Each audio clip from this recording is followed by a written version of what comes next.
তো কি অবস্থা, কেমন আছেন? আমি আমার সবুজ আর গাইজ আজকে আলোচনা করব এবার বাংলাদেশে আসছে ঋত্বিক দীপিকা এই বিষয়টি নিয়ে। ফাইটার সিনেমার মাধ্যমে বাংলাদেশে আসছে বলিউড তারকা ঋত্বিক ও দীপিকা পাডুকোন। 25শে জানুয়ারি মুক্তি পাবে সিনেমাটি। প্রথমবারের মতো বাংলাদেশের দর্শকরা কোনো হিন্দি ছবি 3D ও 2D একসঙ্গে উপভোগ করার সুযোগ পাবেন। ফাইটার সিনেমাটি দিয়ে প্রথমবার জুটি হিসেবে দেখা যাবে ঋত্বিক ও দীপিকাকে। সিনেমাটিতে করণ সিং হিসেবে অক্ষয় কুমারকেও গুরুত্বপূর্ণ চরিত্রে দেখা যাবে। আর এবার আলোচনা করব অস্কারে শাহরুখের ডাঙ্কি এই বিষয়টি নিয়ে। বক্স অফিসে 450 কোটির দৌড়গোড়ায় এই সিনেমাটি। আর এবার সামনে এলো বড় সুখবর, শোনা যাচ্ছে অস্কারের মনোনয়নে পাঠানো হচ্ছে ডাঙ্কিকে। অভিবাসন সমস্যা নিয়ে তৈরি ডাঙ্কি আসলে 4 বন্ধুর সিনেমা। প্রেম থেকে শুরু করে রাজনীতি, সিনেমার পরতে পরতে রয়েছে বার্তা। শাহরুখ একাই একবার বলিউডের ঝুলিতে 2500 কোটি রুপি ইনকাম করেছেন। আপনি যদি শাহরুখের ফ্যান হয়ে থাকেন অবশ্যই একটি লাইক দিয়ে যাবেন। আর এবার আলোচনা করব আসছে মাইকেল জ্যাকসনের বায়োপিক এই বিষয়টি নিয়ে।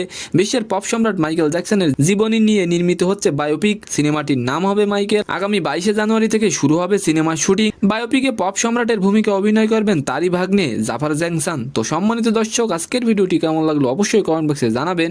আর ভিডিওটি যদি ভালো লাগে অবশ্যই একটি লাইক দিয়ে আমাদের চ্যানেলটিকে সাবস্ক্রাইব করে দিবেন। ধন্যবাদ।